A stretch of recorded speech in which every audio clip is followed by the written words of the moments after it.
Salut les diabloteurs et bienvenue dans cette nouvelle vidéo qui va parler de la sorcière Nova Foudre 200 Fastcast, mais pas que 200 Fastcast, on va aussi parler de la version un petit peu en dessous, mais la 200 Fastcast est vraiment spectaculaire. Nous sommes sur la mise à jour 2.4 et c'est parti pour la démonstration et le gameplay.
Alors cette sorcière Foudre Nova 200 de palier de vitesse de lancer de sort, c'est le palier extrême, le plus élevé qu'il peut y avoir dans le jeu. Cette sorcière est juste tellement rapide. C'est plus rapide que j'ai jamais vu. Quand on joue ce build là, on a l'impression que tous les autres builds d'après sont ultra longs. C'est le personnage le plus rapide, celui qui farme le plus vite de tout le jeu entier. Téléport ultra rapide, le Nova, ça défonce tout. C'est un sort électrique, donc équipé avec le mercenaire et la lance Infinity. Vous pouvez rouler sur tout le mode enfer et tuer quasi tout le monde. Enfin, seuls les immunes électriques qui restent immunes, vous ne pouvez pas les tuer, mais votre mercenaire peut les tuer. Vous pouvez donc aller où vous voulez, quand vous voulez, super rapidement, détruire tout ce que vous avez sur votre passage. Il y a quelques petites subtilités qui rendent que le personnage est un peu moins bon que d'autres sur certains aspects, notamment sur l'aspect du Magic Find aussi. Pour atteindre le palier de 200 fastcast, on est obligé de ne pas avoir beaucoup de Magic Find. Ici par exemple sur ce personnage là, c'est 0%. Et malgré qu'on ait 0%, on a quand même des drops qui tombent et c'est non négligeable. De manière générale sur Diablo, c'est un jeu de farm. C'est-à-dire qu'au plus vous farmez, au plus vous trouvez des objets de valeur. Le concept de cette sorcière là, c'est de farmer très rapidement et donc de trouver rapidement des objets. Vous n'allez pas toujours avoir les meilleurs objets et le meilleur taux de drop de légendaires, d'objets uniques ou d'objets de set ou d'objets rares, mais par contre vous allez en faire tomber tellement que dans la proportion finalement, ne pas avoir de Magic Find, c'est pas trop embêtant. Alors il suffit d'avoir un guide, un charme guide, que j'en ai pas moi dans mon inventaire, mais il suffit d'avoir un charme guide qui vous donnera plus ou moins l'équivalent de 40 objets Magic Find. Il suffit de remplacer les bots par des bots qui donnent entre 40 et 50 de Magic Find, les War Travelers, et vous avez 100 de Magic Find qui est largement suffisant. Avec ça, vous allez dropper énormément. Ici, j'ai 0 Magic Find, ça drop déjà pas mal. Donc je peux vous assurer qu'avec 100 de Magic Find, vous allez dropper énormément et vous allez garder la même vitesse, la même rapidité plutôt pour tuer les monstres. Ce personnage est pour moi le personnage le plus rentable au niveau terme de drop. Il coûte par contre excessivement cher. Il va falloir s'asseoir sur votre portefeuille et passer des heures pour pouvoir l'équiper. Je vous montre tout de suite l'équipement de ce personnage là. Il n'est pas au parfait, on est sur la version PTR 2.4, il est donc pas parfait. Il faut une arme qui vous donne 40% de vitesse de sort rapide. Vous avez deux choix possibles. Vous avez l'orbe d'Ir des Shuta qui donne 40 vitesses de sort, plus 3 skills à la sorcière et 20% de dégâts supplémentaires foudre. C'est pour moi la meilleure arme. Pourquoi en plus? Parce qu'elle donne aussi 23 d'énergie et c'est important de l'énergie sur ce personnage là. Tout simplement parce qu'on va utiliser ce que vous voyez, la petite boule qu'il a au-dessus, qui est tout simplement le bouclier d'énergie. Le skill est basé là-dessus. Je n'ai donc pas beaucoup de vie, très peu de vie, mais énormément de mana. Et la totalité des dégâts que la sorcière va prendre vont être transférés non pas sur la vie, mais sur le mana. La problématique qui se pose avec ça, c'est quand vous tombez contre un monstre qui a brûlure de mana, ça risque de piquer. Mais sur tout le reste, c'est votre mana qui prend et non pas votre vie. Vous pouvez le voir ici dans les statistiques, on peut lire en dessous que le bouclier d'énergie absorbe 87% des dégâts que je vais recevoir en tant que sorcière. Donc quasi la totalité des dégâts que je vais recevoir va être sur le mana et non pas sur la vie. Alors ici, je n'ai pas de cri de guerre, j'ai rien du tout. Donc c'est la version minimum des statistiques de la sorcière. Ça va bien sûr augmenter quand on va utiliser l'arme cri de ralliement, donc CTA, qui va rajouter des cris de guerre, commande de bataille et surtout ordre de bataille qui va doubler mon mana et ma vie. Donc ça c'est l'inventaire pour le mercenaire. Moi j'utilise immobilisation sacrée, ça permet de geler et de limiter le nombre de coups que vous prenez. Vous pouvez aussi utiliser puissance ou autre, ça c'est un petit peu comme vous voulez. Moi je vous conseille fortement immobilisation sacrée, je trouve que c'est l'aura la plus optimisée pour pouvoir jouer cette source nova, la source nova.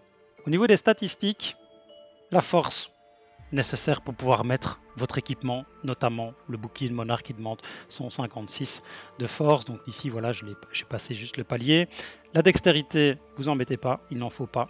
La vitalité, il en faut pas, vous n'en mettez pas. Et l'énergie, vous mettez tous vos points. Alors, je vous montre ici le palier de l'ensorceleuse. Donc on a ici FCR, donc Fastcast Rest en anglais, qui est la vitesse de lancer de sort. Vous voyez que le dernier palier, donc celui que je vous explique maintenant, il faut qu'il soit de 200 fastcast. C'est-à-dire que si vous avez 199, vous n'avez pas le palier. Ça veut dire que la vitesse de lancer de sort sera l'équivalent de 105. Donc si vous avez 199, c'est comme si vous avez 105. Ça changera strictement rien du tout. Il faut absolument dépasser les 200 pour pouvoir avoir ce palier. Alors il est bien sûr possible de jouer la sorcière Nova en 105 de palier fastcast. Ça fonctionne très bien aussi. Et vous pouvez donc la jouer beaucoup plus simplement et vous pouvez la jouer avec Full Magic Find. Donc ici par exemple j'ai remplacé Talrasha, Talrasha, Talrasha, je peux venir mettre 2 anneaux, est-ce que j'ai des anneaux? C'est mes anneaux fast cast. Ici par exemple j'ai un anneau qui donne du Magic Find, je pourrais enlever les gants et mettre des guides, des chances plutôt qui donnent 40 de Magic Find, là je pourrais encore avoir 50 de Magic Find, donc voilà. Qu'est-ce que ça donne au niveau des valeurs de Magic Find? Vous voyez, je suis à 213 ici. Si je rajoute là, ça fera 253. Et si je rajoute les bots, ça fera... Bon, on va dire qu'on atteint 300, plus le guide, ça fera 350. On peut atteindre 350, remplacer tous les charmes ici et mettre des Magic Find.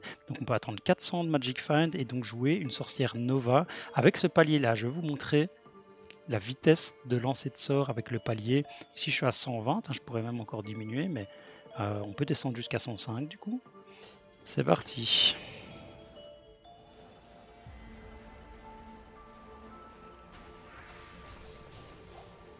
Donc vous pouvez voir que le palier 105 ne diminue pas donc les dégâts, mais surtout la vitesse à laquelle on vient lancer. Donc ça fonctionne bien.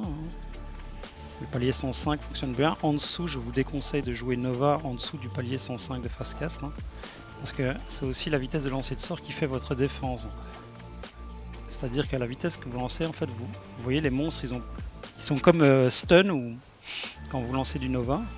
Donc si vous descendez en dessous du palier de 105 Fastcast, vous allez avoir des petits problèmes parce qu'ils vont tous vous frapper.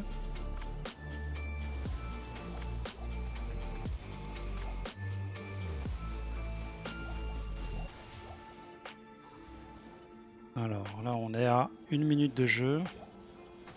En sachant qu'un perso rapide il fait plus ou moins 2 minutes le run. Je vais rien ramasser.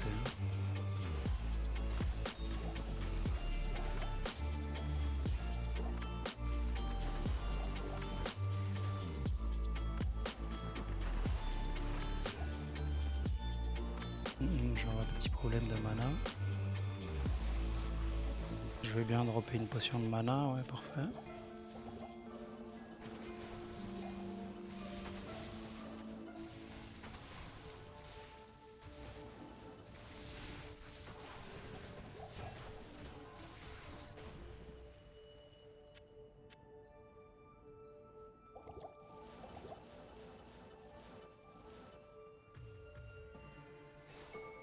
Voilà, Diablo arrive. Nous sommes à 2 minutes, donc c'est très rapide comme run. Hop, stop. 1 minute 58. En dessous de 2 minutes, on considère que les runs sont rapides. Alors là, je suis en player 1, donc un seul joueur dans la partie, donc la difficulté c'est la plus simple. Nous avons moins de 2 minutes, ce qui est rapide. Il faut savoir qu'avec une Java Zone ou une Java Zone, plus ou moins 1 minute 40 pour faire un run, donc on a du Magic Find, c'est bien. On a quelque chose qui est potable, ça c'est la version 105 Fastcast. Et maintenant on va regarder la version 200 Fastcast et on va faire une comparaison de timing. C'est parti. Hop.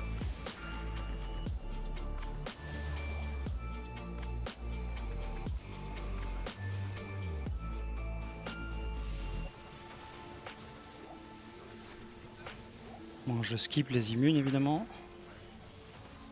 Enfin, l'immune, décidément, 2 fois des immunes.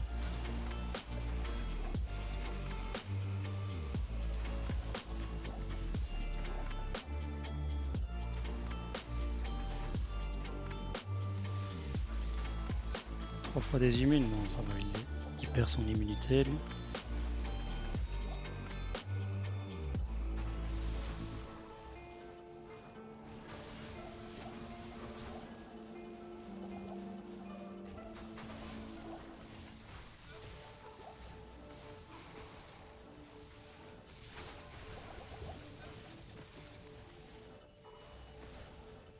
Voilà, là on est à 1 minute, hein. Vous voyez la différence de vitesse, c'est incroyable. Hein.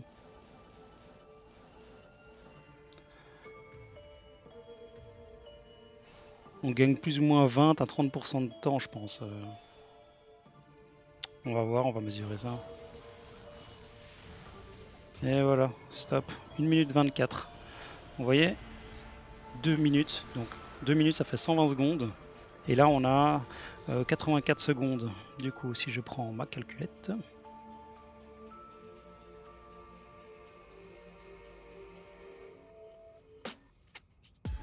C'est quoi ce lag sur la calculette? J'avais dit quoi? 84.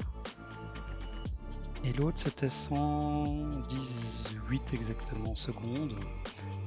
Donc vous voyez, ça fait, on va faire x100. Voilà, vous avez 71,20%. Donc on va faire plutôt moins 100.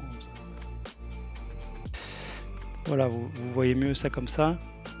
C'est 28% plus rapide de jouer avec le palier 200 fastcast qu'avec le palier 105 fastcast. Et 28%, si vous calculez en termes de farm, c'est tellement plus rapide. C'est, on va dire, 30%.